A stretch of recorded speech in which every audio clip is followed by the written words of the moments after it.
press the bell icon on the YouTube app to never miss a video from News Laundry. This is a News Laundry podcast and you're listening to NL Hafta. This episode was recorded on Thursday, the 9th of July at 12:30 p.m. This week, the full Hafta will be public and not behind a paywall. We are fixing some glitches that on some browsers and on some instruments, you're not able to access the Hafta from behind the paywall because of a compatibility issue with our podcast platform. So until we can fix that, the Hafta is public, enjoy, free for all. So do share it widely and get more people to listen to Hafta and subscribe to newslaundry.com. अंग्रेज अपना लगान और news laundry अपना हफ्ता कभी नहीं छोड़ते. Welcome to another episode of NL Hafta with us in the studio at the News Laundry office where we do a weekly visit. Otherwise, we work out of home most of the time, other than our crack reporters who are on the ground most of the time. Today, our guest is unable to join us due to unavoidable circumstances. He was a very, very capable reporter, commentator who was to join us from the US, but I guess the time difference has kind of made it kind of hard. So hopefully he'll join us next week. So this week, we are without an external guest. It is just our in-house Chandal Chokri of Manisha Pandey. Hello, Manisha. Mehraj Lone. Hello. Raman Kripal. Hello. And my name is Abhinandan Sekhri. This podcast is produced by Aditya Warrior. Thank you, Aditya. Before we get into discussing all the mails that have come and all the things that made news and didn't, what do we have in the headlines, Manisha Pandey? We're hurtling towards beating Brazil in terms of the maximum number of COVID cases in India. So that's still the headline very much. There was a very shocking case of a 37-year-old journalist in AIIMS who jumped to his death and he was getting treated for COVID. He was in the ward, ICU ward there. We're going to have a detailed story on this tomorrow. So, but it had a lot of theories being spun around it. Student groups have slammed UGC decision to conduct final year exams. Of course, because all the online stuff, all the digital connectedness of India is not really working out for students. CBSE, meanwhile, scrapped citizenship, nationalism, secularism chapters from class 11 curriculum.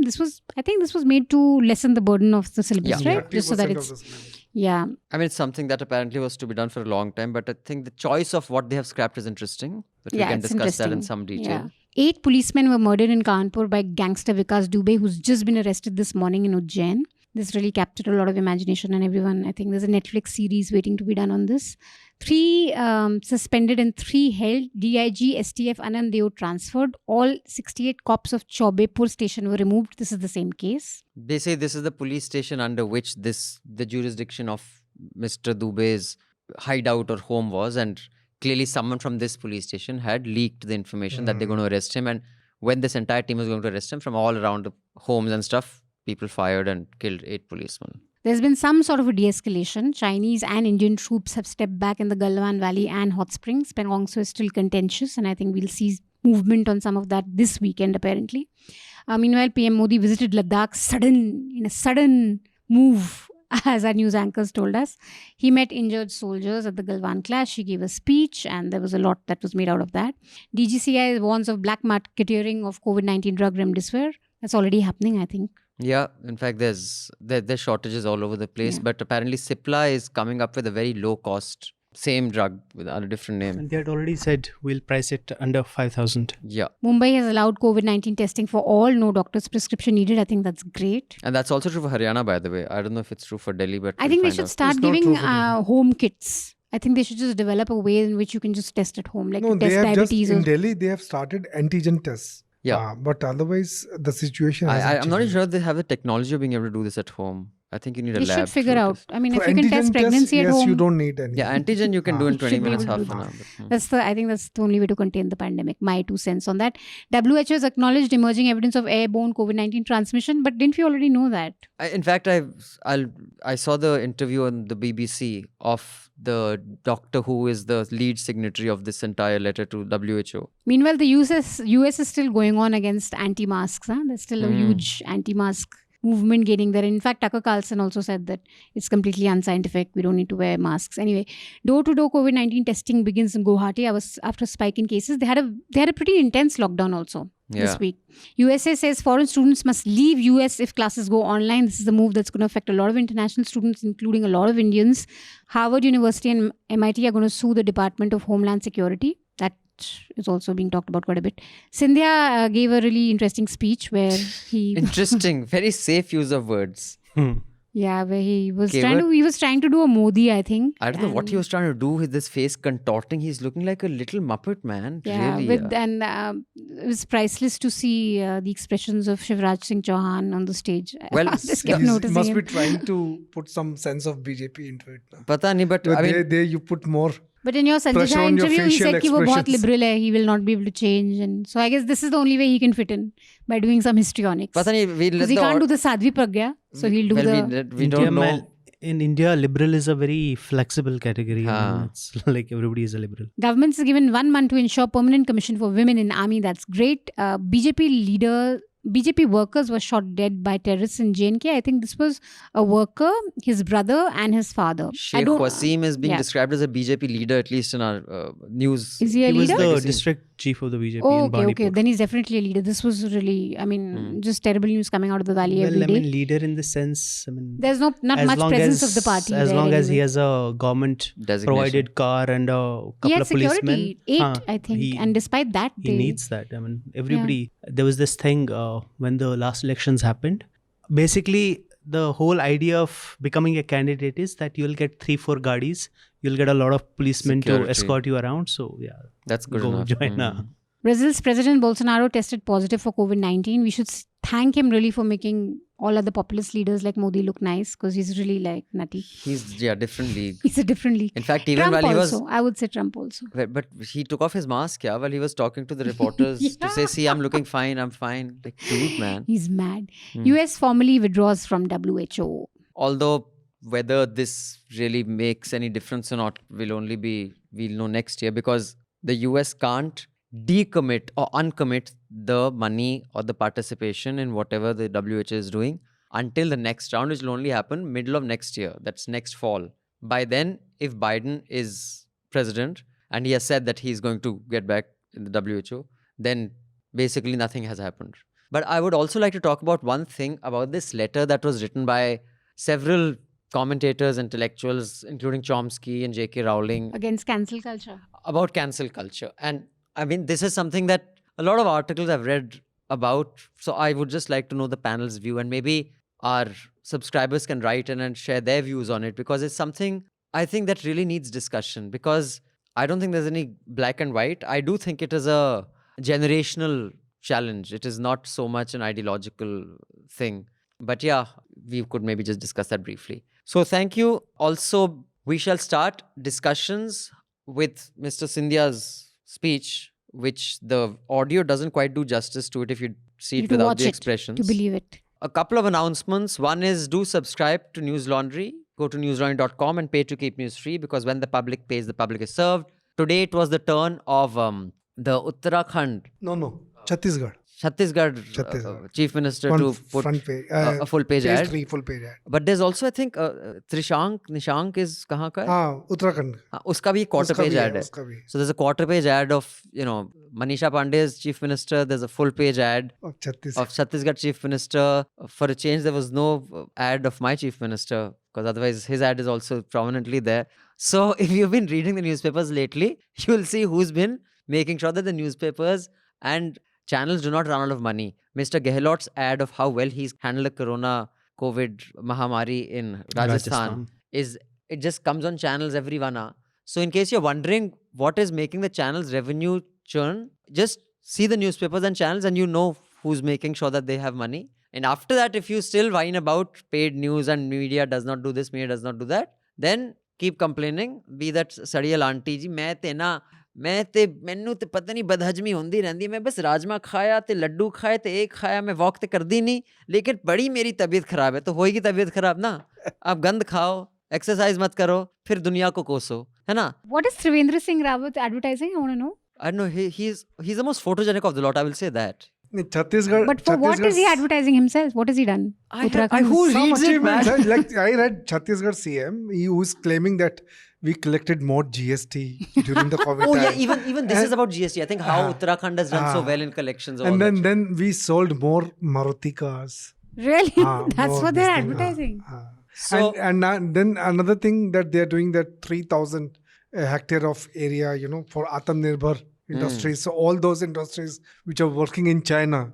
So the Uttarakhand is offering them, ki you come here, we'll give you free land, we'll give you. And the person Tax-free most heaven. consistent with, advertising in papers is, of course, Yogi Adityanath, whose government is doing such a brilliant job of fighting crime that every few days you hear of horrific cases of exploitation of minor girls, gangsters who had tip-offs from police, and then they are killed in encounters because speculation has it that if those guys are caught alive, too many big names would be tumbling out. But Yogi ji still gotten Ram Raj. But No Yogi Jungle ji Raj still here. does not. I mean, if 1/10 of this had been done by any other one person, hell would be, reeking Mamta, in, yeah. If this had happened in West Bengal, But they would've- the thing is, because if a significant chunk of your revenue is coming by his mugshot ads, there is just that much you can do. So if you understand what I'm There was saying, a you can long go appeal. to newslaundry.com. You can subscribe and pay to keep news free, and you can also pay in directly to our NL Sena projects. We already had one story from the Delhi riots project, NL Sena project, that has gone up. Yeah. We have a bunch more coming, and you will not be disappointed by the amazing reportage our reporters have done and the amazing editorial support that has been provided by our editorial team. So that's how media should work. If you disagree, well, you can always watch the channels that are sponsored by governments. Now, I just want to quickly discuss Scindia before we get into serious matters like what's happening in UP. What do you make of that? I'll just describe what's happening. Scindia is making this speech and you guys heard what it was like. You can hear 2-3 lines again. मैं उन दोनों को कहना चाहता हूं, कमलनाथ जी और दिग्विजय सिंह जी, आप दोनों सुन लीजिए, टाइगर जिंदा है. Now, the camera keeps cutting to Shivraj Singh Chauhan and who's that other guy? The Pradesh Adhyaksh of Madhya Pradesh. It'll just come to me. They are sitting and laughing. Now, whether they are laughing with Scindia Or at him. or at him, I would like to know the panel's view. And what do you make of this? Chauhan seemed a bit stunned also. He just also looked like, ye kya kar raha hai? No, this is Kya ho happening raha hai? because this guy, Scindia, has been superimposed by the center on Shivraj Chauhan. Shivraj Chauhan so far was the only leader of Madhya Pradesh. Yeah, he didn't even have a second in command. Now with Scindia coming in, so that he is being projected as a substitute to So it's Chauhan. basically the So I think they must be laughing with them because he is going to be a power figure, Scindia. So you His think fa- he won't have the guts to laugh at him yet? No. I don't think the RSS will allow that. Someone from the Congress to be parachuted and then be made some. I think that would really No, make the because cadres the angry. RSS, Scindia's family is already grounded in BJP and they have a RSS backing also. So with this another member of Scindia family His aunt, right? joining in, Yeah, his aunt, is- but also before even his mother. Even before Madhav Rao joined Congress. Congress, his grandmother, Madhav Rao's Haan. mother, that is India's grandmother, was Yes. close to the Sangh. Yes. They She actually did a Garvapsi. lot She was of very close funding to in the initial years. Yes. The Gwalior Yeah. royal family did a lot of funding for But the I RSS. must say that all these, guys who were earlier with the British and now with whatever, Yeah. we must read the Pratik story when he did during the elections. Yeah, how Yeah. he's ignored his Madhava constituency. Scindia, I Yeah. think that story we must revisit. But yeah, what do you make of the speech, Miraj? I see is that symptomatic of what Indian politics has become right now. It's all about performance, about symbolism, because this guy, he was like a big shot in Congress, no matter what his talents or credibility were. And then he loses so badly. Now his only claim to fame is that he is attached to Modi ji. So to succeed in this political movement, you only need performance. I mean, you can make a bizarre speech, you are on TV. You can make say the worst of things in the world, you're on newspapers and you're on TV, and that is what gets crowds excited. And because there's nobody to hold you accountable, so this is what goes. This is what is your only sort of political capital now. Yeah, we're truly in the age of reality TV politics and reality TV media, because the crasser you are or the more ridiculous you are, it's not even looked at as, you were saying that, isn't he cringing or doesn't someone tell him that, how's he behaving? I think it's just we've come to that age where the crasser you can get on camera or the weirder you can get is you're just considered. I mean, even any sort of negative publicity to that end is good. I mean, I'm sure even that Corona guy, you know, who does the Go Corona Go or comes up every like 2-3 weeks, he comes up with new. He's obviously doing it because that gets him attention, that gets him some sort of Also- that gets people talking, and otherwise no one would be talking about any of his work really. Also because you're no longer talking, and like your whatever you do as political theater is no longer directed at the voters, because they no longer are It's the directed people who at are mass media. holding you accountable. Mass media, social media, and also to your patrons in wherever, in Delhi or Gwalior or jahan bhi. Amazing, no? I mean, I really think it could be a fascinating anthropological and sociological dissection of. And there's another thing also, I mean, which is because if you talk about it, you're seen as, I mean, it's an impolite thing to say. Most of these politicians, public figures, they're just like untalented. They don't have any other talent. Right. They can't do anything else. Talk to them and you'll figure out Except that like I mean, they make don't know pull anything. a crowd basically. he's And to not pull a even- crowd, do he's- anything. I think Scindia is more, a part of Scindia legacy. He's not even a public leader. But what is the legacy? I think this is something where the Congress communications team just does not get it, how they can, go at somebody. This is a poem written by Subhadra Kumari Chauhan, which I was taught when I was in school. Bundele हर बोलों के मुंह हमने सुनी कहानी थी खूब लड़ी मर्दानी वो तो झांसी वाली रानी. Rani ki Jhansi ki Rani and all. The Of course, Dhokha Rahul by Gandhi. Scindia's. So in that, this is a stanza from that. रानी बढ़ी कालपी आई कर 100 मील निरंतर पार घोड़ा थक के गिरा भूमि पर गया स्वर्ग तत्काल सिधार यमुना तट पर अंग्रेजों ने फिर खाई रानी से हार विजयी रानी आगे चल दी किया ग्वालियर पर अधिकार अंग्रेजों के मित्र सिंधिया ने छोड़ी राजधानी थी बुंदेले हर बोलों के मुंह हमने सुनी कहानी थी खूब लड़ी मर्दानी वो तो झांसी वाली रानी. Now, if I were Congress IT cell, I would have this chanted show, Scindia as basically one who buckles to power, Yes. no matter where or when, in what context. And you can run a very solid campaign. But if you have a brain, and as Or the will to be of relevance. I mean, honestly, guys, also check out my interview with Sanjay Jha. I mean, I asked him the question. He says, Congress, Rahul Gandhi doesn't have time to respond to. Scindia had the same complaint. Everybody has same. So I said, who is he spending time with? He has no time for you, for Scindia, for any other leader. Digvijay Singh says, I don't discuss anything with him. Who's he hanging out with? What's he doing? I'm curious. But anyway, I just think Scindia, at least I feel I'm validated. I have always said he's a buffoon, especially when seculars used to see him waxing eloquent, being this superficial, very कि भाई गोरा चिट्टा है अंग्रेजी बोल लेता है US university गया था लेकिन बेवकूफ था बेवकूफ है बेवकूफ रहेगा और I feel validated.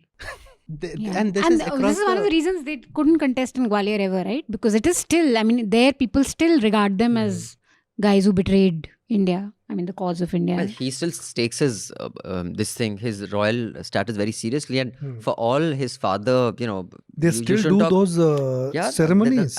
You cannot be a part of his immediate circle and not call him Maharaj Saab. I mean, and that was also true for his father. So, I mean, he had this very, soft, secular, regular face that, the professional face of the Congress during Sonia Gandhi's time. But it is very deep inside their bones that we are royalty. And it doesn't leave so because easily. that is their only claim to legitimacy. What else do they have?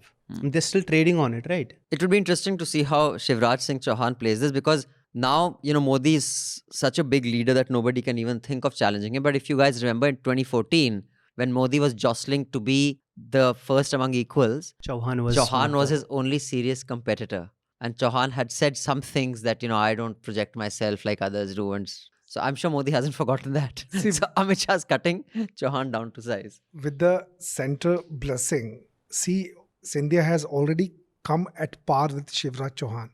When he told each BJP worker, when you go to the field, what are you going to ask?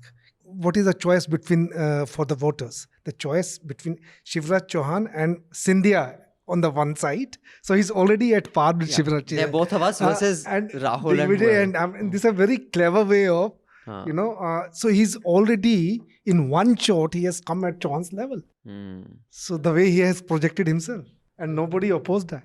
Okay, now let's just discuss UP. If you could start with Mehraj, I'll just lay the context. There is this dreaded gangster. He doesn't look dreaded. He looks very sweet. I saw his pictures today. So clearly, very harmless. he's very harmless because and very harmless bichara. He who looks very killed- bichara. He's just sitting like Who killed 8 people. मुंह बना के. You know, this is the thing what films have done to us, you know. It is like Vikas Dubey can't be the name of gangster. And I remember this uncle of mine used to tell us this joke. Ki casteism is there even in how we name people, bandits. It will always be Gabbar Singh, Sher Singh. Your bandit will not be a Banya. He will not be Gaurav Agarwal. कौन आ रहा है? गौरव अग्रवाल आ रहा है हमसे बदला नहीं गब्बर सिंह आएगा you know Shamsher Singh आएगा शमशेर राणा आएगा विकास दुबे ये नहीं आ सकता कि कौन नहीं विकास Dubey he sounds like a gangster. Shakaal आएगा रमन कृपाल नहीं आएगा yeah you know even when it comes to the stereotyping of Muslims it'll never be Mehraj Lone because Mehraj Lone could be a professor of you know macroeconomics at Columbia University. Even the Muslim will be Alauddin Khan or something, or Badshah Khan. Osama, you know. So, And decidedly with a long beard, coal-lined eyes, And a skull topi. cap. so clearly Manisha is the victim of that because she said Vikas Dubey looks so harmless. What do you expect? He should have horns on his head. कुछ तो swag होना चाहिए gangster वाला. इतने लोगों को मारा है, इतना प्लान भोकाल किया होना है, चाहिए. कुछ तो भोकाल होना चाहिए. He So didn't look basically, they had gone to arrest him from Chaubepur police station, which is on the outskirts of Kanpur. It's a suburb of Kanpur. It is not in the heart city. उन्ना के पास. And clearly someone had tipped him off because there was a JCB ka full form kya hai? It's those earth movers, those big, I think it's what JCB machines we call. JCB machines called that. I don't know what the full form is. It's these big earth Cranes, mover type JCB machines, cranes. cranes. That blocked the cops so they couldn't go back. And his big palatial house was in the middle of this kind of gully galucha type. And as the cops went, there was firing from all the top of the buildings around. A bit like an Agnipath, if you've seen when you try to raid Amitabh Bachchan's, hideout or that Tamilian Don's hideout, all the people, the slum dwellers on the second floor would start hitting the cops who were coming in here, except they had guns. So they shot 8 of them to death. And the police said that they heard him shout, "Ek bhi nahi bachna chahiye," that kill all these guys. And then they were on the run. 2 of his henchmen have been found and arrested. And then while they were being taken back, one of them snatched a revolver and had to be encountered because obviously when you have 3 vehicles, 20 cops, it's so easy to snatch a revolver and start firing it.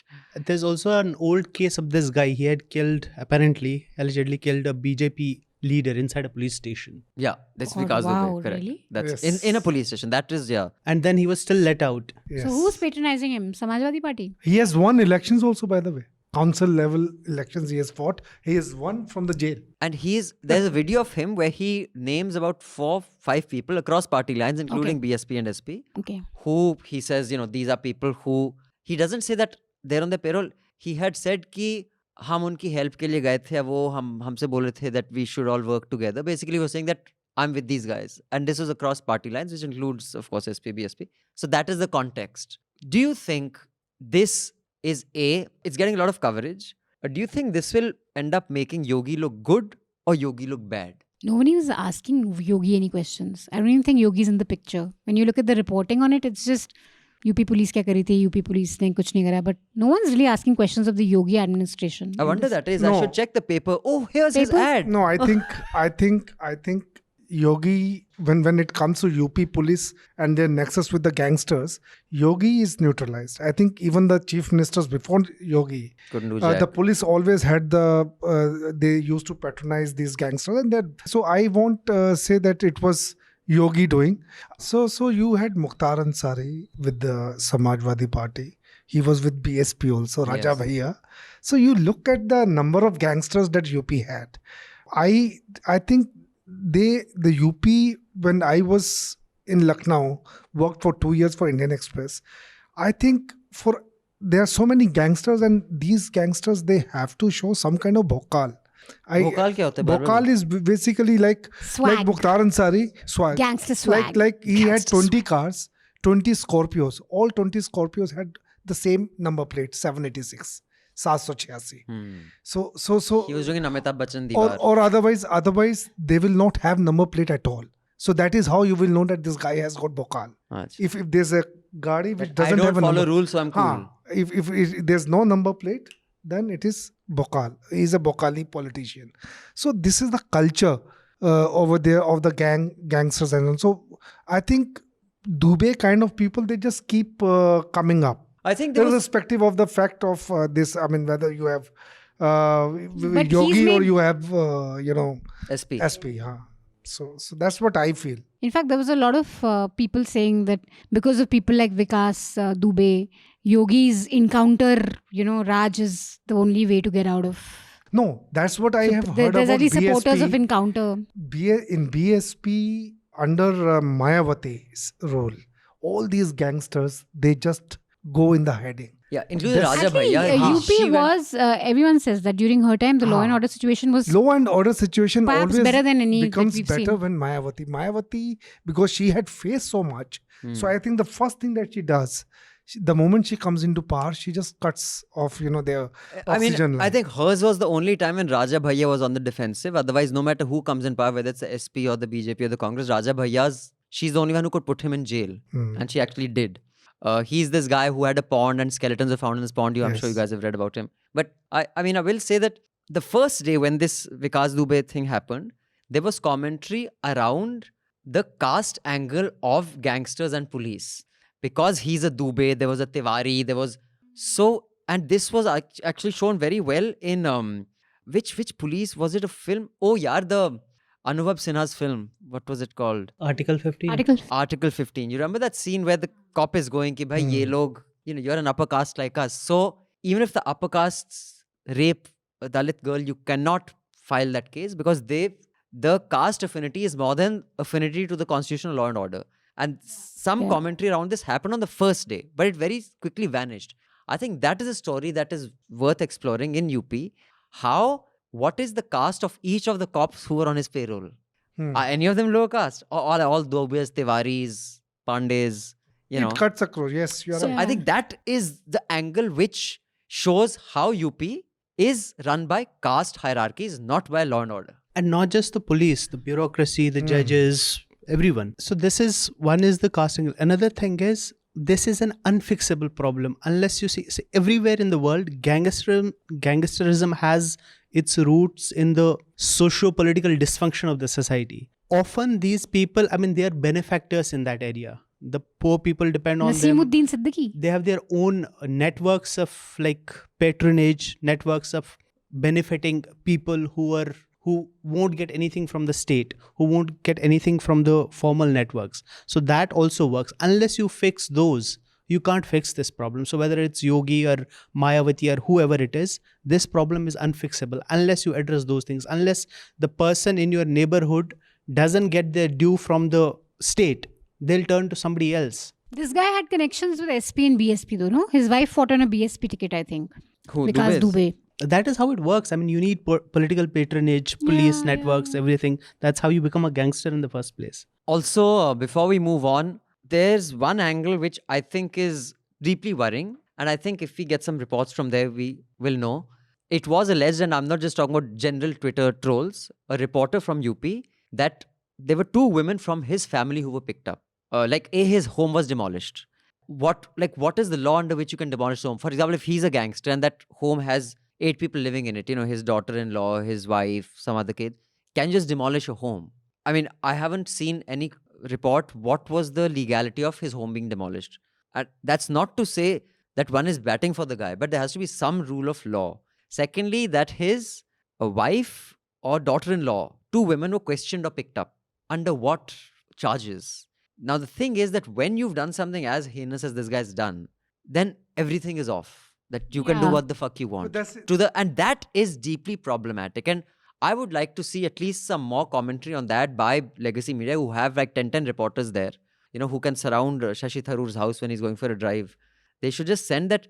Have they picked up someone from his wife? Because this was a UP journalist who had said that this is what I have got to know. This is Questioning the wife and family is still fine, but demolishing a house makes no sense This to me. is Yogi that way just of doesn't make sense. this is Yogi way of handling situation. He had done it during CAA protests also. So anybody who was protesting, so he slapped cases of defacing Crores public of, property. But this isn't just a Yogi thing. This idea of collective punishment, it's embedded, it's endemic to India and elsewhere also.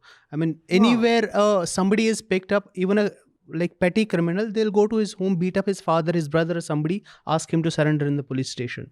Back home, even the military does this. So if there is you have a militant in the family and he has been away for 20 years or he is dead, they'll just attach the property of the entire family. No, I think Yogi, in they a way, did that in Bandipur and this place. Isn't there a law that prevents them from, I mean, can't that be challenged? Because you can't possibly It attach. can be challenged, but but that will be it's- 20 years in the court, right? So till then So it's if sealed. they seize your orchard, they seize your property, what are you going to do? Go to the court, and that'll take 20 years. So your life is gone, the way it works.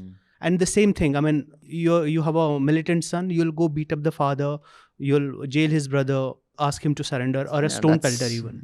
no, Kashmir, I mean, is a different situation. But I think Yogi set a precedent during the CA time.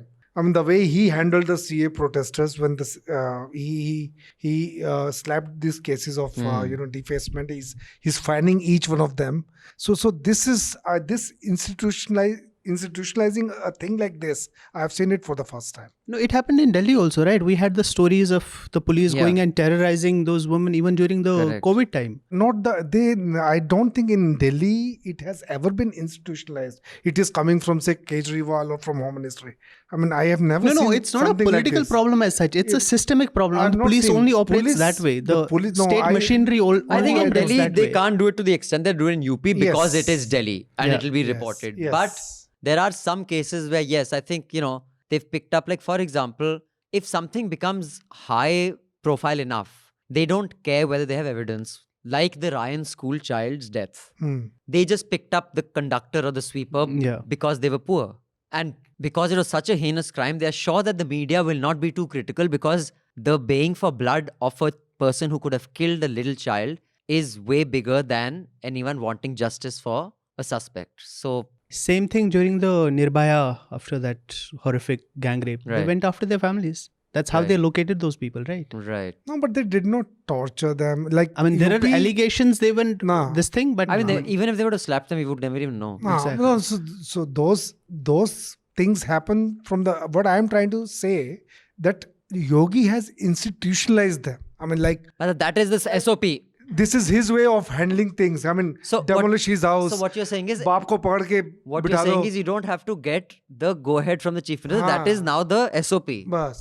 When Also, it comes, encounters. I mean, just bumping off people. There was a Yes, famous that- Lucknow that, case where that guy on the flyover was just That shot dead. rape in Unna, his father of the girl, he was brought to the police yeah, station, that was shocking. and then he was killed over That was there. that was Haan, disgusting. so I think What about the case you were talking about? Which one is this? You just mentioned a case. There was a case where this guy was just sitting in a car with his colleague at night, and the police just came and shot them. It was a very famous case, Lucknow, I think 2 years ago. But that was during the time that they were just on this encounter spree. They were just going on bumping criminals and all that. And in this case, he wasn't really, but I think he started his car. He was trying to get away from the police, and the police just shot the guy. And he was a techie. He was in one of those big companies. I mean, a lot of reporting. Neha Dikshit did a lot of good stories about that. How most of these people were pretty much either innocent or at the most petty criminals. But yeah, you can kill them and get away with it. Yeah. So just unrelated, but someone had written a mail asking clarification. I'll just read that email. Not that email, but something related to that has come. So let me just read that because Sharjeel has also been arrested in the last couple of days. So there's a question regarding him. This email is from Vaibhav Dwivedi. A brief mail on the latest News Laundry Hafta. While ending the segment on police in Tamil Nadu murdering 2 people, Abhinandan tried to articulate an important point. At what point should it be considered legitimate for a person to beat up an attacking police officer? I agree with him that the question is non-trivial, and in the proper legal setting, the courts could resolve them. After all, the court and the police belong to different pillars of our government and should be able to function independently of each other. After talking about that, you went into a listener's email about Shajeel Usmani and his comments about Shah Rukh Pathan. One by one, the panelists insisted that if he were part of News Laundry team, he would have to disown his tweet as it was too controversial. But I was puzzled that no one brought back Abhinandan's comment on police brutality and self-defense. The conditions surrounding Shah Rukh Pathan are not completely clear and murky.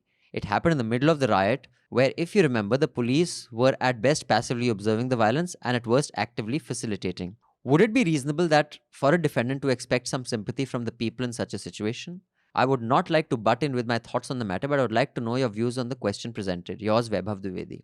So thanks, Vaibhav. Sharjeel, by the way, has been arrested yesterday or day before. Yesterday night. For a 2019 case that was filed, a complaint that was filed against him on the CA protests. And he was arrested By now the on Lucknow October. ATS, apparently. Because there was a lot of confusion about who picked him up, what. No one was willing to answer. So Aligarh police. Finally, Amar Ujala reported that it was the ATS cell that picked him up from Lucknow, not the Aligarh police. So regarding, the email, I get what you're saying, that if there was enough evidence that Shah Rukh Pathan had actually drawn his gun because they were under attack from the police, sure, then it's a grey, but at least from the photographs and the footage I've seen and, what I know, that wasn't the case in this specific case. So yeah, and I mean, even if that were the case, I'm not sure if on social media your identity is connected to a news platform. Even if that were the case, whether I would like to, have anyone pat that on the back. For example, I've seen Bandit Queen. I have sympathy for Phulan Devi at one level. Not to say that her going back to that village and killing every young male member of that village. But I would not, of course, later she became an MP and all that. But at that point, I would not say, yeah, Phulan, go, I get what you did.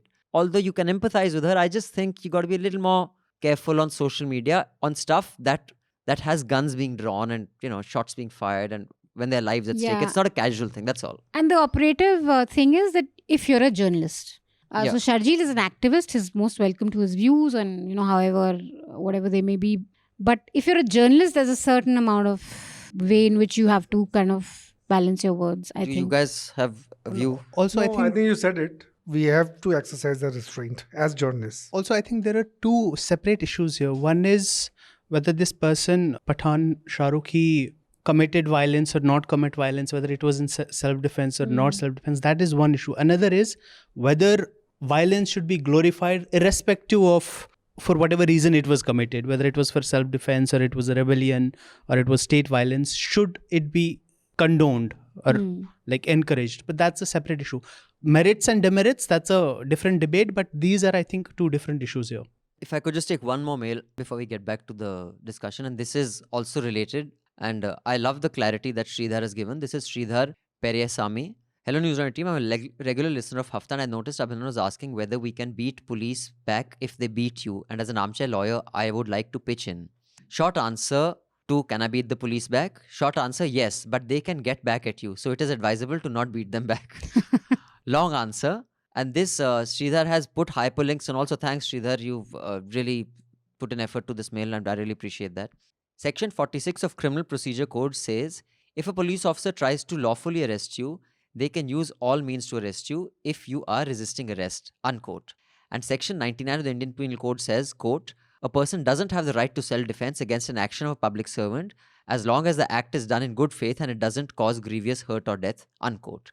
But the problem is Section 41 of Criminal Procedure Code says, quote, the police can lawfully arrest you without a warrant if they suspect you of committing a cognizable, serious in nature offence, unquote.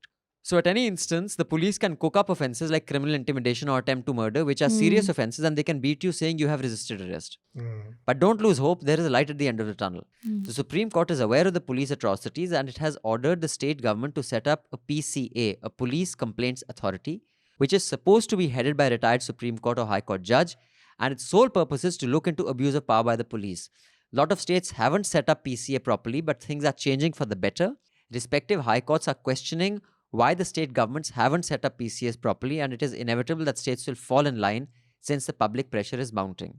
So until then, whenever a police officer or police person threatens you, make sure you record it and publish it on social media. Currently, the Indian police are more scared of social media than of the judiciary. Yeah, that's clear. Supreme. So, thanks, That's Sridhar. true, huh? But depressing at the same time. Yeah. That's what we were talking about. The state is supposed to be a neutral arbiter. If the judiciary, the police and the state is all on one side, so what do you do? But I mean, There was this case today. Did you see there was a video doing the rounds in Meerut? There was this Sikh guy who'd gone to buy medicines, and I think he probably wasn't wearing a mask. In the video, he seems to be wearing a mask, but maybe he'd taken off or whatever, and the police started beating him. And there's a video where he's saying that Pramod Kumar ne kara hai, and he's really visibly shaken, and he's with his mother. She's also shaken.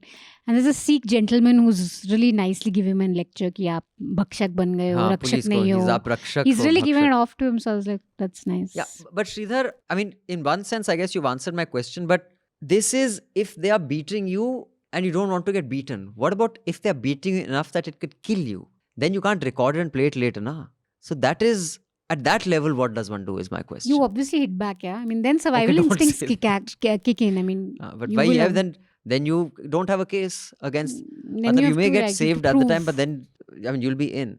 You don't have a case of self-defense, is what I think Sridhar's mail says, which is depressing if you ask me. You only have PCA. Yeah, which to is not report good to. enough in my view. Given how the institutions have come to function in this country. Yes. If I could just, quickly touch upon two more things, and then I want to talk about that cancel culture and the extreme wokeness. China? And China, yes, let's discuss China. Although I don't have much input to give, I just know that maybe there's we some need confusion. So we can just point out what is the confusion. We don't have an expert here. But the government has still not released a statement, have they? It's just like through sources in sources, the government, just sources. which is like And really army weird. sources yeah. So, I mean, no, they will not do it before the process is finalized. But they can say now we have started disengaging and this has happened. Name somebody from the defense minister's office Maybe they or want somebody to wait else. for the whole thing to... Because you never know. Last time when we said we're disengaging, we lost They 20 came back troops. in, yeah. So one never knows with China what's really happening. But as of now, what seems to have happened is that PP14 point where the clashes had occurred, China has moved back from that area, but so have we. We used to be patrolling there. So in that area, we've both moved back 2 kilometers, approximately 2 kilometers away to create a buffer zone. I mean, just to, clarify the confusion, which is not that we are clarifying the confusing points, we are clarifying what the confusion is about. And hopefully next hafta we'll be able to give you some inputs on this. The contention is that now that, both sides have agreed to withdraw and, many are showing this as a sign of victory. In the Indian media, of course, the usual, what is called Godi media, they're saying, isne dikha diya Cheen ko, when you have a, leader like Modi. Yeah, Rubika Liaquat was like, Cheen hata nahi, usse dhakela gaya hai. Matlab basically. Right. So, the 2 kilometer, everyone going back 2 kilometers and de-escalating is good.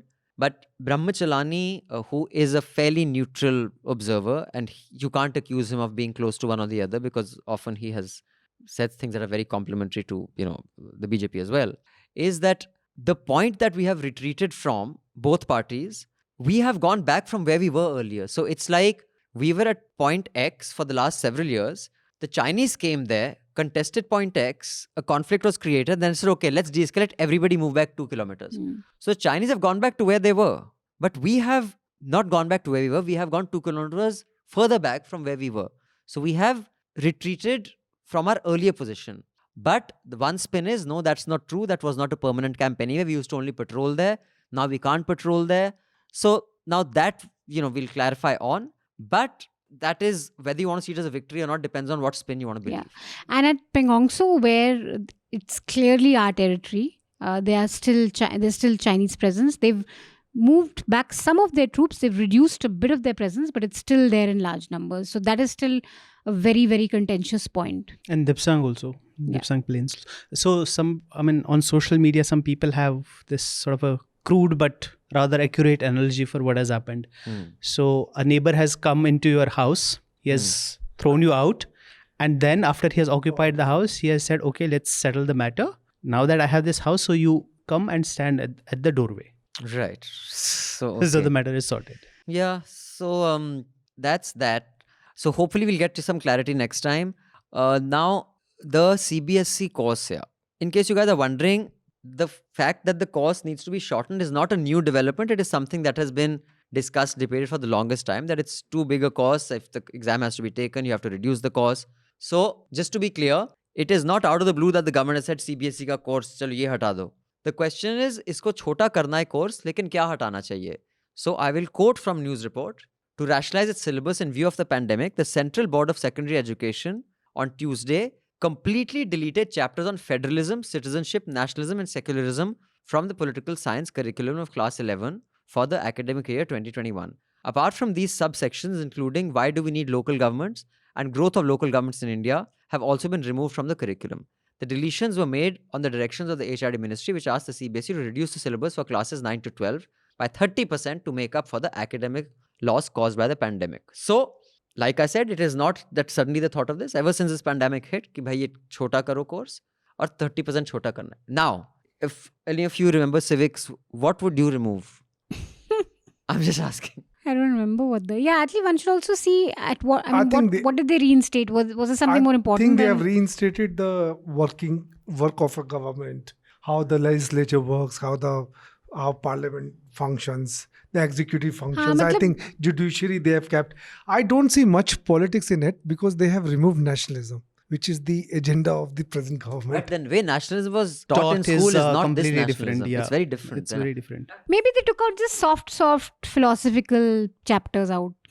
Concept wale, but keep the how does the government work, what does the panchayat do, what kept Panchayati those Raj things. they have So kept. study the process, but don't But yeah, study so idea. Institutions. I don't know if it's that. I think it's more on the institutions and No, but this more has on the been like a processes. whole BJP. If you remember back in Vajpayee's day, M.M. Joshi, when he was the Murli Manohar Joshi HRD minister, he just rewrote all the textbooks, and then Congress came back, they rewrote them again. So this has been one of the pet projects of the Sangh Parivar since they started to give education in the proper, what they call proper education is, which like people shouldn't deviate from what we teach them. So nationalism is out, secularism is out. The civic idea of a local government is out because everybody has to flow from top down, like in the caste system. So yeah. the local government is there, I think. No, basically what they're removing is Nationalism, nationalism, secularism. secularism. growth of local government in India. Why do we need local governments? I don't know if Panchayati Raj is there because Panchayati Raj is a lot of self-governance. Panchayati Raj. I mean, if I were to give a pop culture analogy, I think it's not a coincidence that the times of Manmohan Desai tha na, Amar Akbar Anthony wala. That time the popular culture, the cinema was full of कि भाई देख एक बच्चा है, अमर एक है, अकबर एक है, एंटनी है, बाप मर रहा है और तीन पाइप से खून निकल रहा है और बाप के उसमें जा रहा है. Of course, blood is not given कि मैं यहाँ खून निकाल रहा हूँ, वहाँ आपके उसमें जा रहा है. It goes through processes, but at the cost of scientific or biological accuracy. That was the message that I thought India needed at the time when it was so fractured. The generation of the partition was at its peak, at its prime. So I think if you're talking about governance, secularism and citizenship, I would say these are the two most important chapters I would leave in. I would not even mind removing how elections and voting happen. वो समझ लेंगे बच्चे जब तक वो 18-19 साल के Core होंगे. concepts, yeah, in a way, yeah, these are core I concepts. think these are that the you- basics. No, So I just think to remove these, even if it's not out of malicious intent, it shows what is priority for you as an HRD minister. I may not say कि भाई I don't want to make a bathroom because I want the drivers or any of the people who come in as guests, they should die of a bladder burst. But the fact that it wouldn't even strike me that where will the help go to the loo if I'm hosting an event shows that it is not at best it's not even on my my conscience or conscious space, and at worst I actually want to torture someone. I'll just take my words back because on this I said I don't see any politics into it.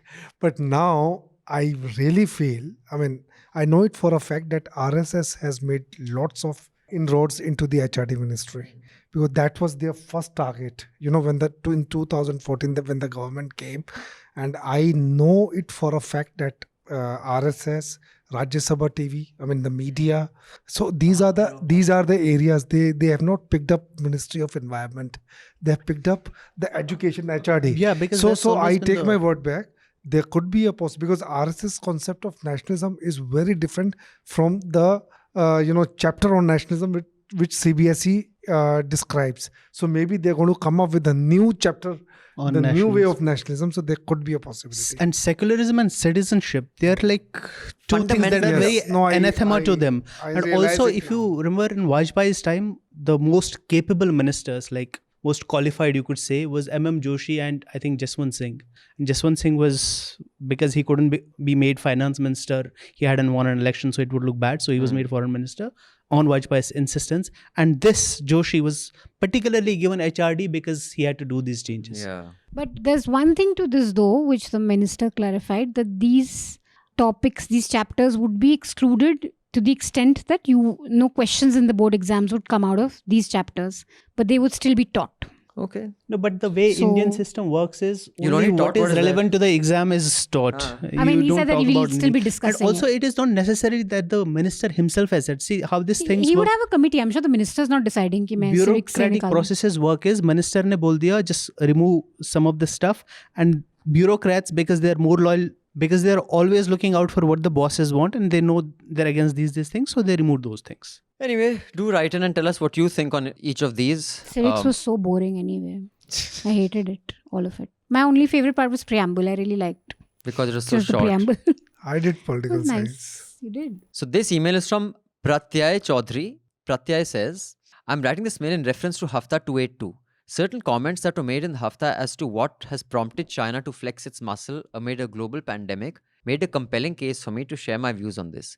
The argument that a statement made by Amit Shah in the Indian parliament might have motivated Beijing to display its arrogance on India's northern borders seems laughable. China, apart from being a major civilizational nation, is also a $14 trillion economy, which is almost every global supply chain emanating from their cities. Not to mention their powerful armed forces that they have developed over the past 3 decades. Attributing China's arrogance to Amit Shah's statement, no matter how powerful he might be in India, blesses him with too much importance in the global power game. Believe me, Beijing doesn't give a rat's fart to what the Home Minister of India says.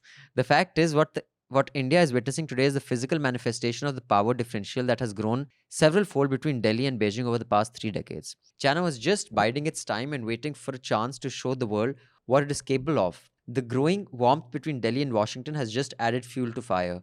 China is not only harassing India but also engaging in aggressive posturing in many parts of the world. Countries like Australia, Canada, Japan, Vietnam are the other global players apart from India that are facing the brunt of powerful Beijing. So long as India doesn't invest money and thought to improve its infrastructure, education model, supply chain, sports, domestic policy, making machinery, India will never be a global player it aspires to be. We can ban as many apps as you want, but nothing constructive is ever going to come out of it, unless we put our best minds to the above mentioned points.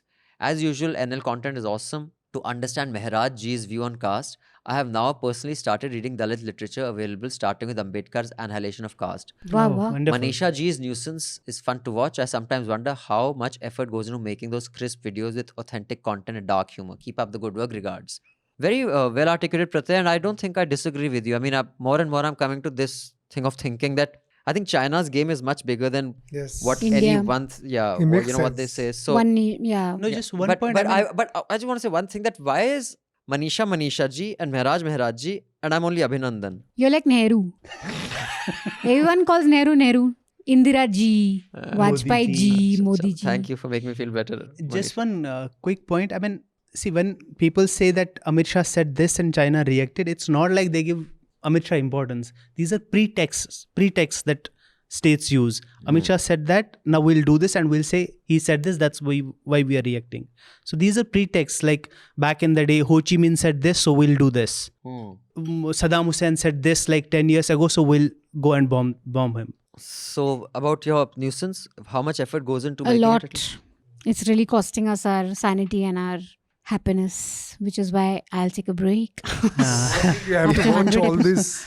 All Yeah, these it's channels. programs. really- That's, and that's- it's like that's really takes on. I also feel it hampers you in the long run, in the sense that I really think I'm becoming very dumb. Like increasingly, I feel like I'm becoming inarticulate. I have little grasp on issues. It's just watching too much and angrier also. I think So it it just does makes make you angrier. a angrier and dumber person. I don't know about dumber. I think not No, in dumber. the sense that if you read more and more, it kind of clears your perspective about issues.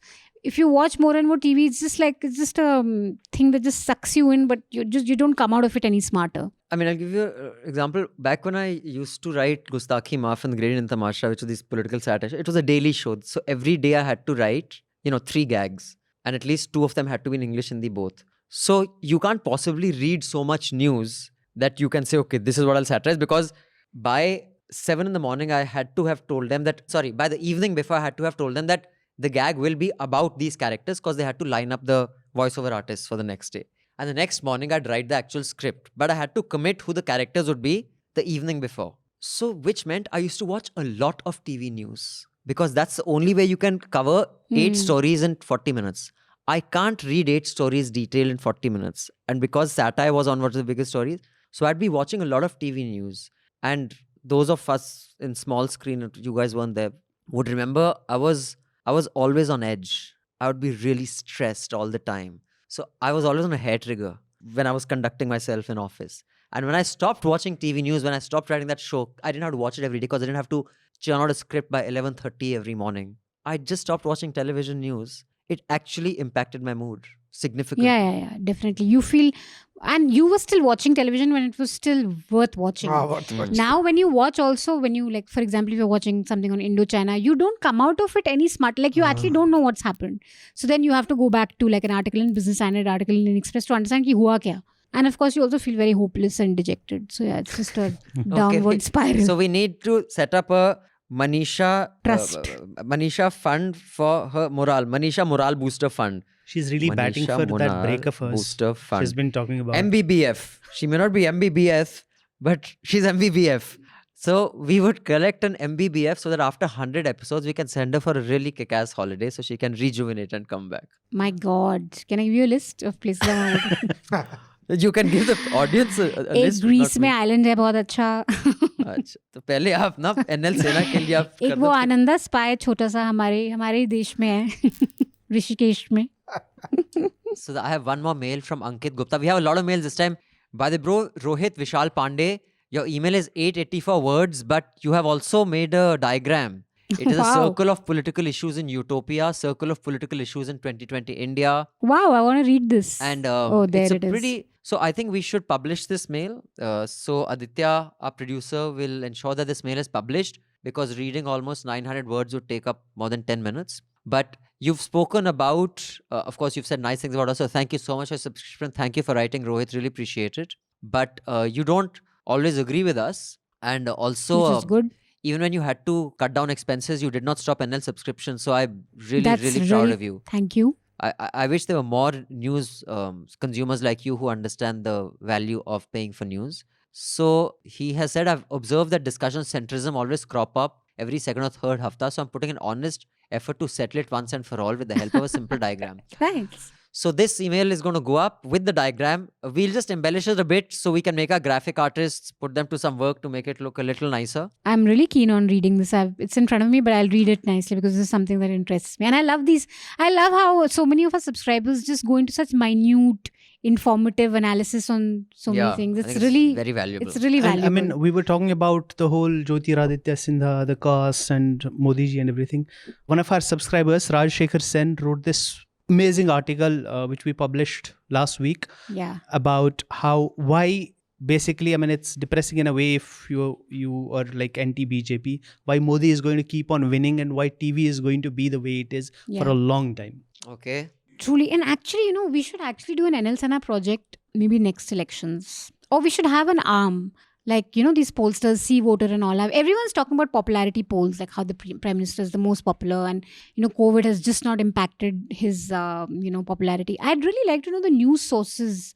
When you go out and survey these people, I'd like to know the people What are who the are news- vouching for him. that's a Who very good are they idea. watching? I think it would be a very fascinating study. That's actually very. In fact, we have so many Because interns. it really Let's just give hits you them at numbers. the heart of, where's the, it's not, popularity is not something that's How just, difficult is it to you know, run a just poll? Let's blessed just with try it. to do it ourselves. Yeah, let's if get a See bunch of Voter can do interns. it with 3,000 people, we can do it. I think we can do it. I think we should try. Yeah. Anyway, that's a very good thought. Let's do that. We have so many internship applications. Okay, I have one quick email. This is from Sandeep Ghatikar. I have been a long time subscriber and hope to continue doing so. A big shout out to Anand Vardhan. Although ideologically opposite to most of his views, I find his articulation brings intellectual heft to an otherwise nonchalant banter format of Hafta and brings perspective to very different from other panelists. This email is in reference to journalistic coverage of the Indo-Chinese border dispute and will end up being another rant against Indian journalists. Just like my previous ones, we've gone past all levels of lunacy and buffoonery on mainstream media, and this is probably a lost cause. But I do have a couple of human interest questions. How is it that journalists find it all right to exhibit their patriotism when reporting national security issues? Doesn't all this jingoism around valor and courage of the army take away from the objectivity of the story? I know some of them have to play to their galleries, but I'm referring to a few sensible ones. Isn't it deeply problematic for journalists to take sides, even if it's on national security issues, rather than report facts? I believe good journalists should be open and free of notions around borders, nationalism, and religion. Nation states are merely tools of pragmatism and convenience. Associating pride or otherwise to these imaginary borders just seems trivial. But then again, that's my opinion and don't want to digress. Somehow the military is a holy cow. Not that these things have to be taught in journalistic schools. Shouldn't this be some of the vital tenets of journalism?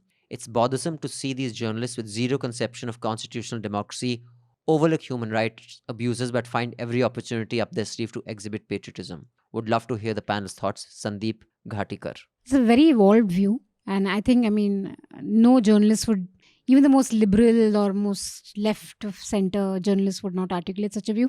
And in fact, I was having this discussion with one of my friends who covers defense, and he was actually of the view that papers should not say our army and anchors should not say our army. We should say the Indian army, because it's not our army. And there's a certain distance that comes with saying the Indian army versus the Chinese army. Whereas when you say it's our army, it's you're kind of personalizing it. So, but I think we've gone so far away from all these tools of maintaining balance, especially when we're doing national security or defense, that I don't see this happening at all. I only see a more shift towards more jingoism. That is Even because- articulating a view like this today would mean anti-national. Because one, And your publisher and editor won't support you in it. true. For one, media is now just a commodity and the journalist is a salesman. And the commodity that sells the most these days in this political climate is nationalism. So you want to make a living of that, you want to make money of that, you want to make a career of that, because that's what is selling right now. Another point is that nationalism has increasingly, not just in India, in many parts of the world, it's the new secular religion. It's become this kind of a religion, and because it's a religion, so the army and the flag and everything, these are like these kinds of deities, and you don't question those symbols. That is why, I mean, I have said this before also, there's patriotism. That's a very noble human emotion, because you're born somewhere, you love that, you grow up there and you love that place. Nationalism has become an affliction. I mean, Tagore recognized it like more than 100 years ago. It's an affliction. It's an affliction of the soul. And once it corrodes your soul, turns into jingoism, there's very little you can do about it. And it's a very destructive emotion in that sense. I mean- because the whole idea of nationalism is that you are somehow better than somebody else who lives somewhere else. For reasons There are no which reasons. are only about where I was born. Exactly. There's no other reason. Yeah. Exactly. And that's a very dangerous thing to have. You know, we'd had this discussion on Hafta only. I don't know if you'll remember, where I had gone a step further and I was not even sure whether patriotism is such a desirable virtue to have. Because patriotism is connecting your allegiance to a nation. And I believe we all have an allegiance to a set of values. So when 93% of Germany voted for, say, Hitler, or whatever the number was, I may be mixing up. No, he barely came Putin. to power in the first, like when his first election happened, but then he cancelled elections and everybody was Second one. Okay. So, but let's say, you know, like Putin, he says that when he does his referendums on himself, they are, whether you want to believe it or not, they are over 80%. And I wouldn't be surprised if they are.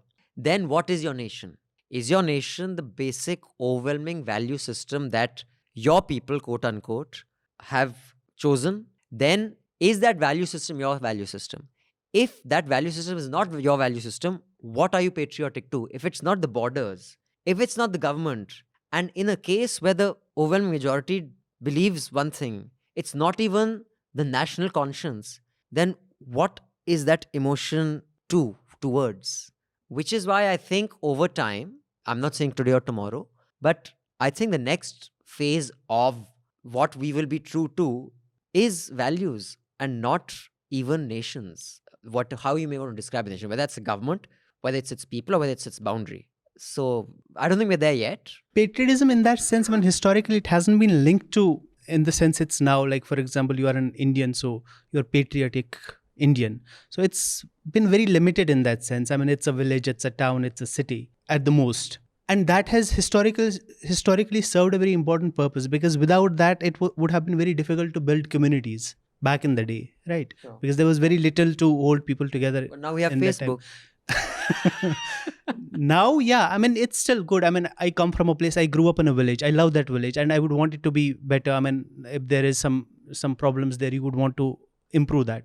That's very good. But this idea that it makes for no reason, apparently, my village is better than the next one is just like a very bizarre thing, and it just is a very destructive emotion. Nationalism in terms of values is very much entrenched into each one of us. I mean, even I think Dubey will be nationalistic in that sense, you know.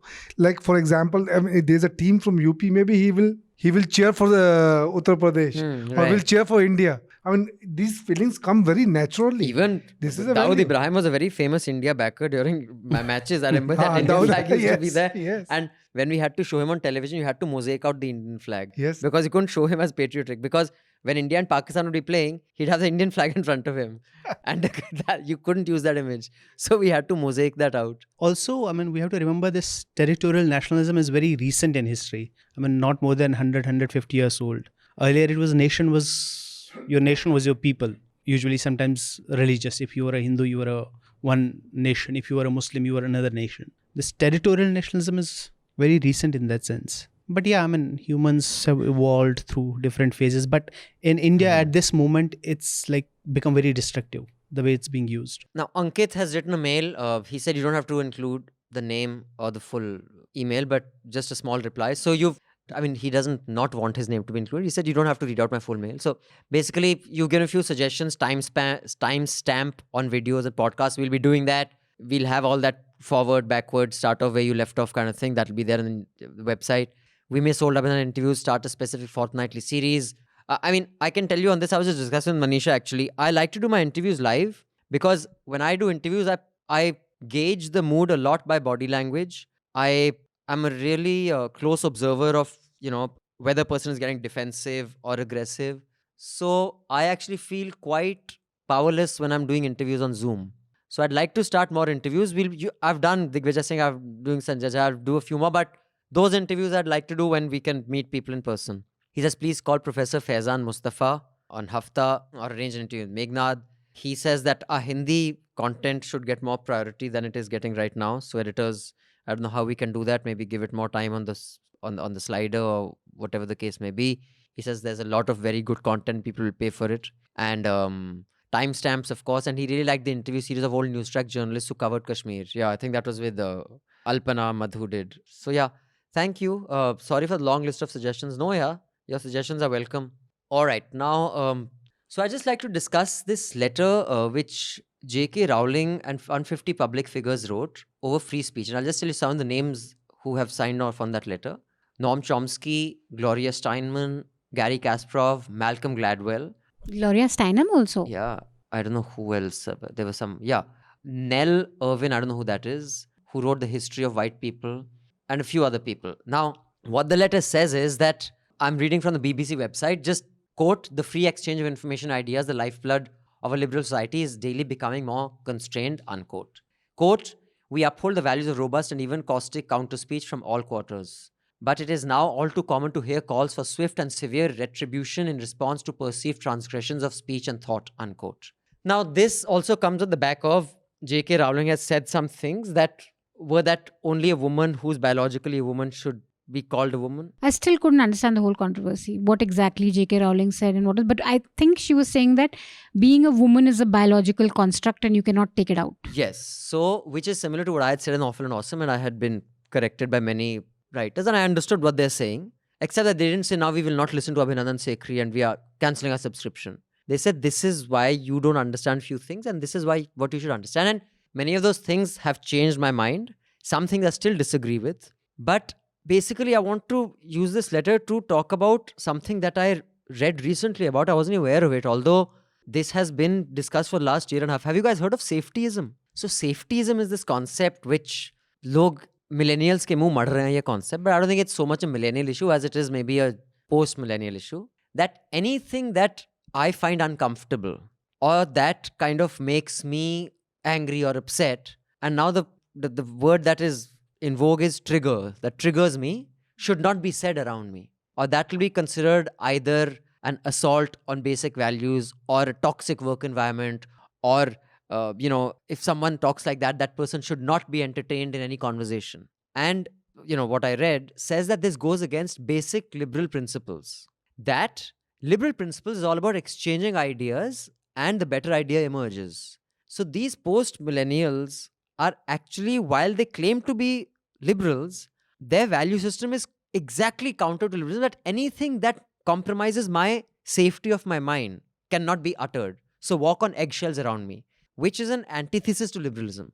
We grew up with stuff that triggered us, but that exposed us to other ideas, challenged those ideas. But to say that these things should not be said, and if you say it, you're cancelled. I quite agree with this whole safetyism being a really idiotic concept. Now, am I just being an uncle, which is also possible? I quite agree with all these authors. I think this young generation has taken political correctness of don't say this or it triggers me. Fuck, a lot of things triggered me. We dealt with it. And you evolved from stuff like that. If you're saying you should not be exposed to any virus or bacteria because that'll make you stronger, no, it won't. Because the first time you are, you're fried.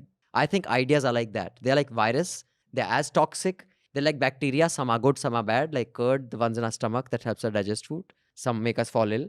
But exposure to each of these makes us stronger and I believe better. And this thing that I will, she wrote those books. Now there were all these websites that were her fan websites. They have said we will not refer to her again. And there's a very interesting article which I'll refer to at the end. Yeah, She's become the Voldemort. So that was, my recommendation, which you've ruined. Thank you so much. I would just like to know, that's the context I've set. What do you think on this? Where do you weigh in on this? So you want to start? You're the oldest amongst us. Say something obnoxious and horrible. So all the youngsters who are listening say, we will cancel our NL subscription because Raman uncle ne aise bola. No, I'll first listen to you guys and then... Sir, I myself am struggling. I'm right now, every day I wake up different thinking about this. Youngsters, you tell us. I meet, I also come across, many such millennials, who do not want, if something is raised, they just want me to shut up and they say, no, we don't want to discuss this. We don't want to, something that triggering. Yes, I think we in our, I am 58 now, we have faced all kind of things. I have working with person like Shekhar Gupta is so toxic and at the same time, it is toxic. It is toxic because the kind of politics, he will make you feel like king for 15 days. And for next 15 days, he will just see through you as if you don't even exist. So mind games. So mind games. So the kind of mind games these... I think this is more about saying stuff like, for example, what she said of her understanding of gender. So maybe someone who's a trans person in her office who had a very traumatic experience of coming out would say, how dare you? And they could correct her that this is why you're wrong. But to say that do not articulate your thoughts is ridiculous. And I think this generation will grow up to be really dumb if they don't want to hear any thoughts that challenge their thoughts. Discussion has happened for a long time. Whether people who have had what we now consider very obnoxious views, obnoxious practices, should we still go to them if they have been, say for example, Shakespeare is regarded as an anti-Semite. For example, these scientists who worked for the Nazis, Wagner, all the other people, the American slave traders who had slaves but were writers or activists, should we refer to them? Should we still study what they wrote? So this has been a long discussion, old discussion. But this point about whether we should cancel people, whether this thing should be allowed, we should be allowed to say this thing and not this thing, I think that depends on context. For example, freedom of speech in America, in a society which is sort of more evolved in that sense. So you can have those, even if you say obnoxious things, there is a space to express that without it doing much damage. In Indian context, for example, you have these caste slurs, you have these slurs for Muslims. That language is used to dehumanize that people. That has always been used that way. That language has been used as a form of violence over centuries, not just now. Should it still be allowed? So I think it depends on context. Manisha? I think this word trigger is used very loosely, and I agree with you that a lot of times it's used to just shut you up. Because, just if you look at the example of violence against women, now there has to be a trigger warning. As journalists, when do you give a trigger warning is when there's disturbing details of a crime in your story. If you're quoting from the FIR, most people don't do it, but suppose a story has graphic details of the violent crime that's happened, that's when you that's what can trigger a person, because you're going into such details, it can bring back memories of something similar that's happened to you, or it can put you in a very vulnerable place if you've gone through that. So you give a trigger warning, but the mere act of rape, the existence of rape, or just saying that a rape occurred in Meerut at so-and-so time, there's an expectation that there should be a trigger warning for that too. So you can't give a trigger warning for realities of life. The mere fact that something exists, you can't demand a trigger warning for that. And that's what happens a lot with now when people say I'm triggered or that there should be a trigger warning. Simply that something is occurring needs you need to be protected from it. Now that is a space where journalism cannot operate. Then we'll have to, if we start doing that, we'll have to take into account so many things. You can't talk about communalism, you can't talk about violence against women, because all of us have been triggered by various things through our life, right? Theft, you could, Yeah, I mean, so I think it's used very loosely. I think somehow, and when you use it so loosely, the heft goes, And because it is true that people do get triggered. also I think, Sometimes very. no, I agree with you, but I think also there has to be an acknowledgement that values change. It's a bit like what Mehraj spoke about, that like George Washington was a slave owner. Is he a historical hero or a villain? It is not simple. It's not black and white. What was the existing value system then? Was Bapu, and I keep bringing up this example again, was Bapu, would I describe him as an MCP? Well, by today's standards, of course he was. He expected Bar to MCP? male chauvinist pig. He expected Bar to follow everything that he did. But from the value system that existed at that time, the canvas that he operated in, you can't judge them by today's values. And both the left and right do it, right? For Aurangzeb, the right would do it. He was such a tyrant. But that was where he was operating at that time. Kings, what did kings do? Kings for did example, demolish They things. fought and killed and So you can't, conquered. and the right would do it for that, and the left would do it for maybe like a liberal icon like Gandhi. In fact, there was a huge. This is not just true with the millennials.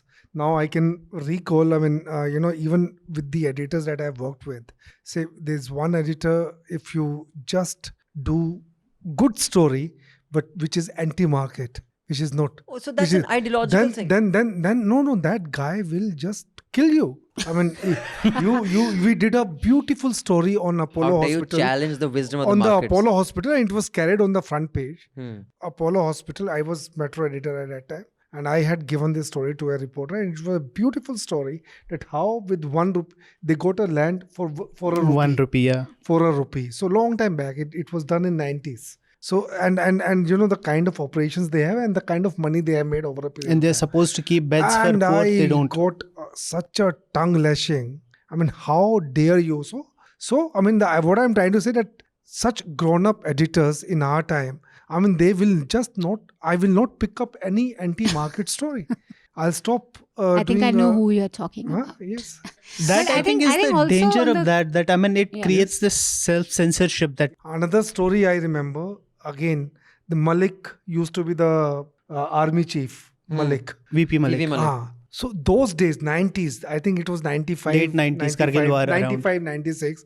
So we did a story of that he renovated his, room and spent 25 lakh rupees those days. And we got such a tongue lashing, I tell army you. के खिलाफ कैसे कर नहीं सकते नहीं हाँ मतलब कि हाँ वही पैसा फौजी, ये हाँ। क्या फौजी के खिलाफ तो फिर I think फौजी के खिलाफ भी आपको स्टोरीज लेकर नहीं आनी so what I'm trying to say, it's not millennials. I think it's from person to person. But cancel culture, I think I Maybe you can't personally generalize. don't want to be part of it. I have thought quite Certainly. deep about it, and I think it does more Certainly. harm than good. Yes. Sometimes it takes people to. I mean, the original concept was to maybe take on someone like an MJ Akbar, right? We knew for 20 years what was happening, but we just couldn't take him on. He was just untouchable. And suddenly Me Too happens, one tweet and then a barrage of tweets, and you have 40 women saying that we stand. So that's the power sometimes of social media shaming.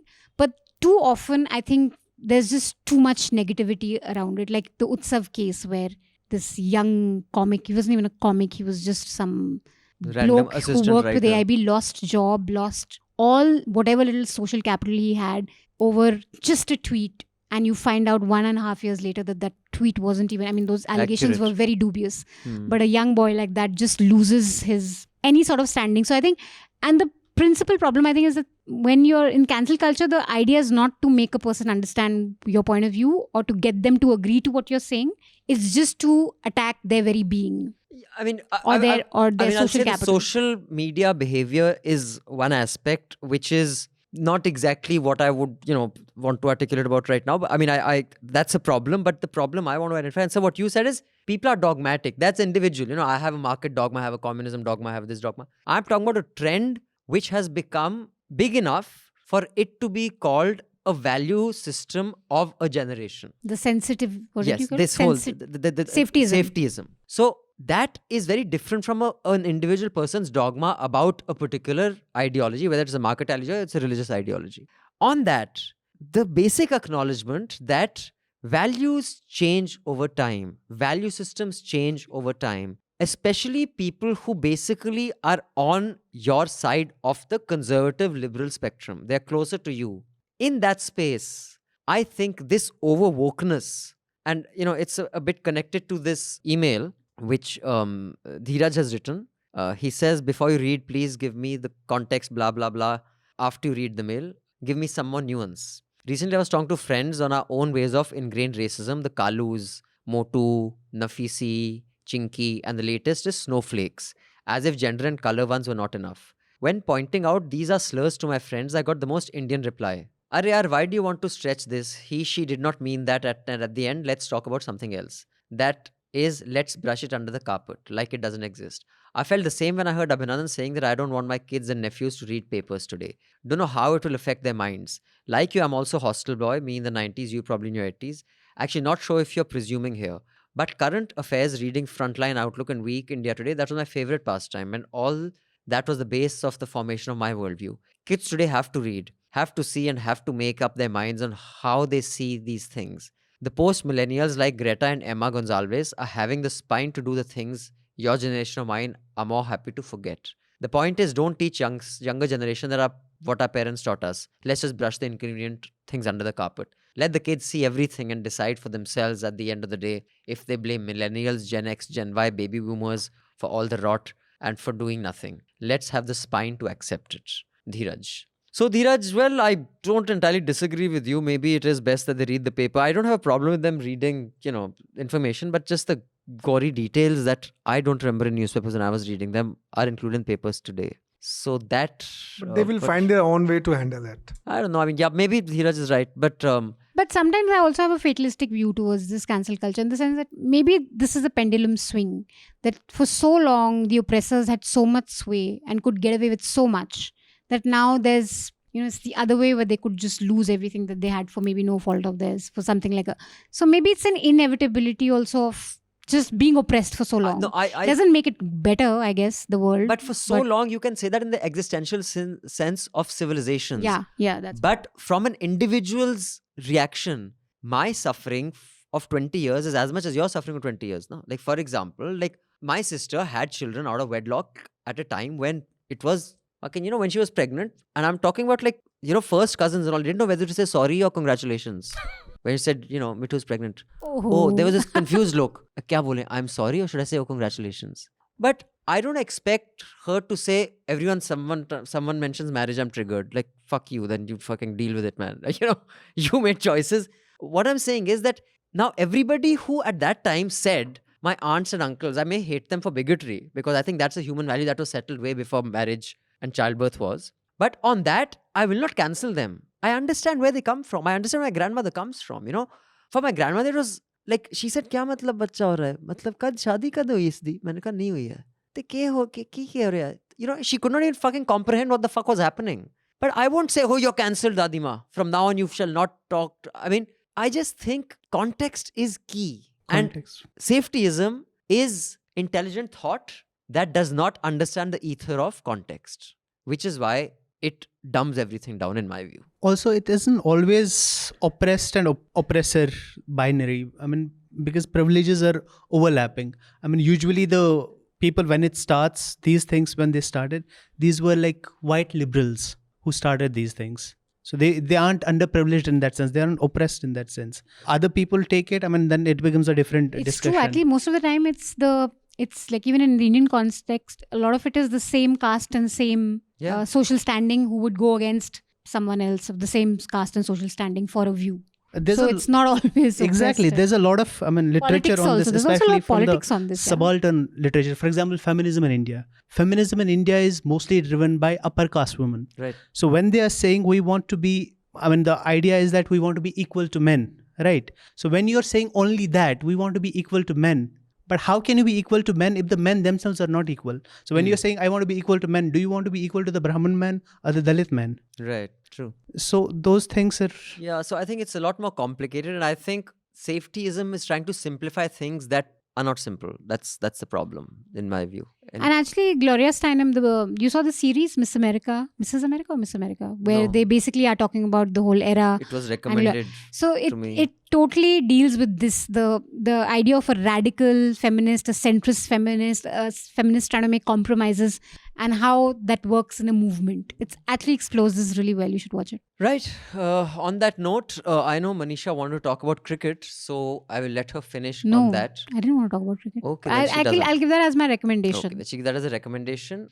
Before we give our recommendations, can I please urge you to tell your friends and family to subscribe to newslaundry.com.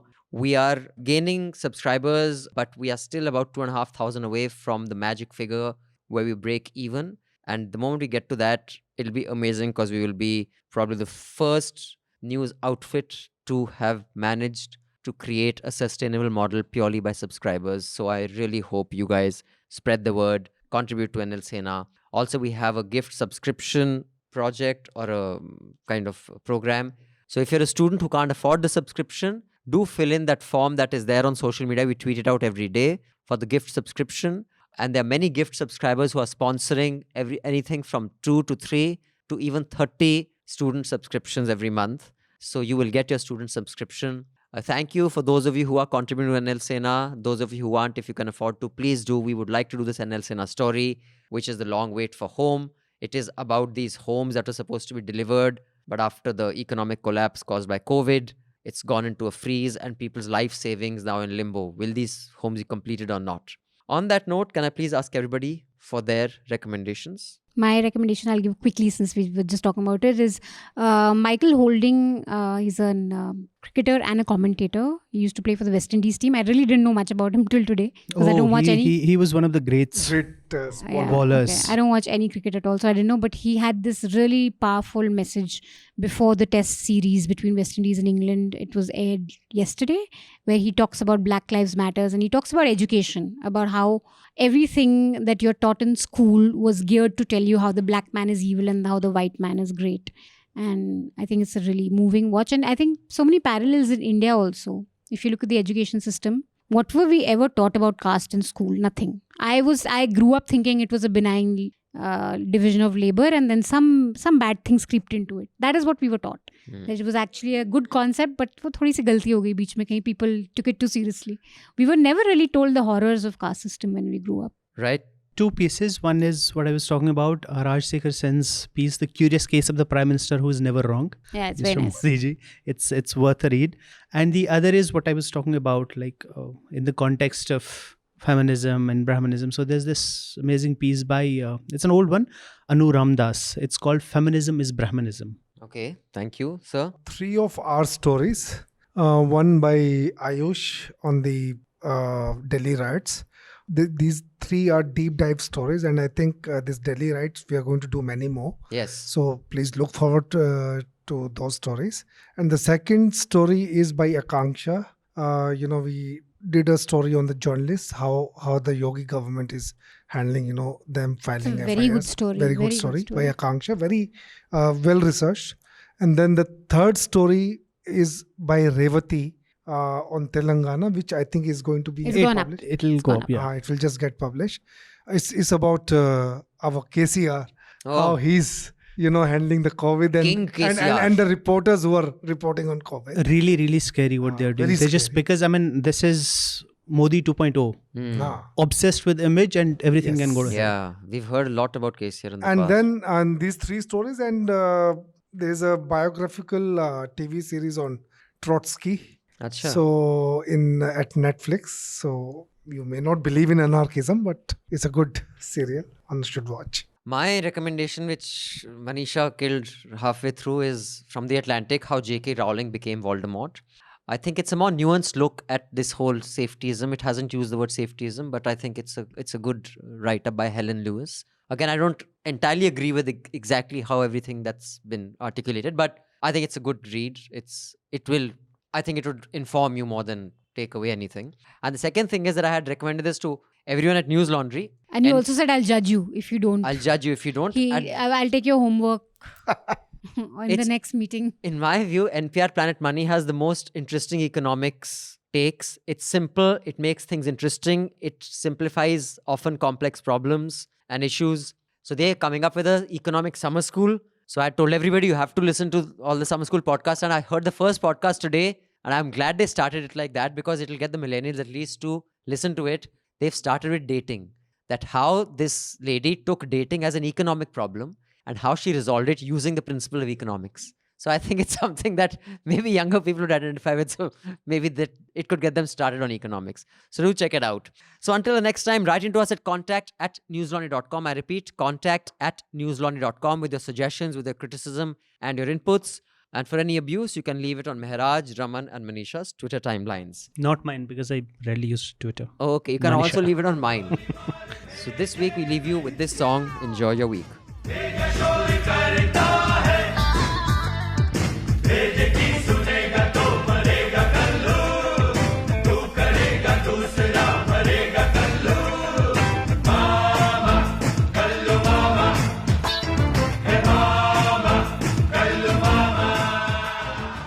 All the News Laundry podcasts are available on Stitcher, iTunes, and any other podcast platform.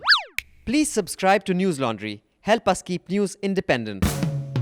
To catch all our podcasts on news, pop culture, current affairs, and sport, visit newslaundry.com. Follow us on Facebook, Twitter, and Instagram, and subscribe to our YouTube channel.